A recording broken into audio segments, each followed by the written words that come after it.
manusia, hormati ibumu yang melahirkan dan membesarkanmu. Darah dagingmu dari air susunya, jiwa ragamu dari kasih sayangnya. Dialah manusia satu-satunya yang menyayangimu tanpa ada batasnya.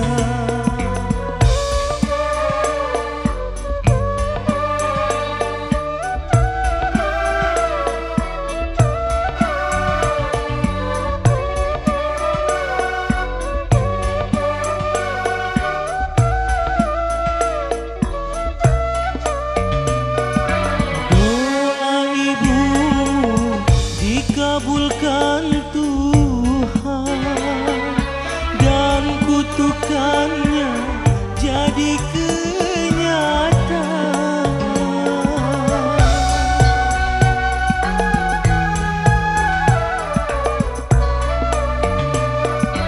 Ridho ilahi karena ridhonya, murka ilahi karena murkanya. Bila kau sayang pada kekasih, lebih sayanglah pada ibumu.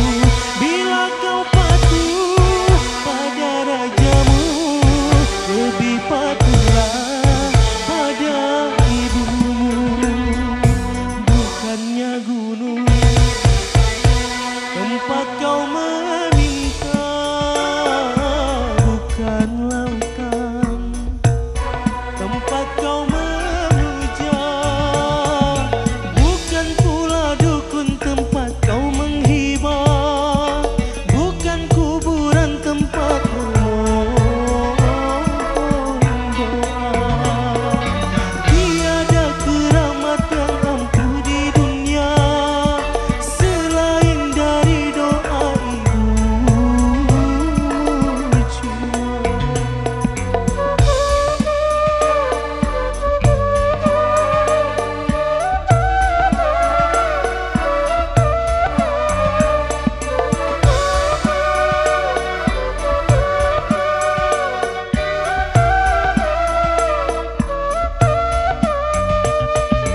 Doa ibu dikabulkan Tuhan dan kutukannya jadi kenyataan.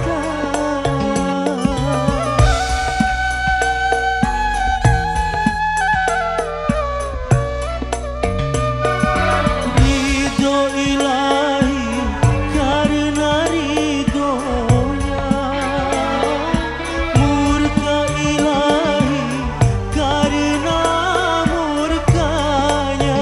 Bila kau sayang pada kekasih, lebih sayanglah pada ibumu. Bila kau patuh pada rajamu, lebih patuhlah pada ibumu.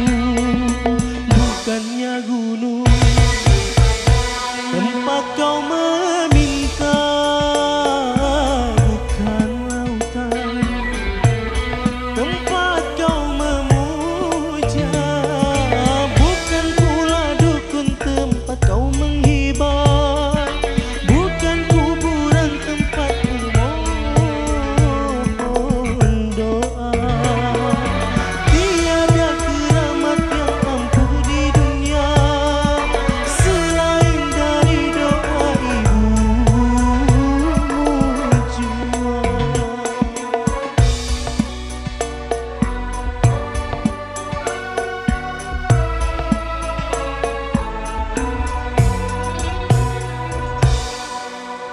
Terima kasih.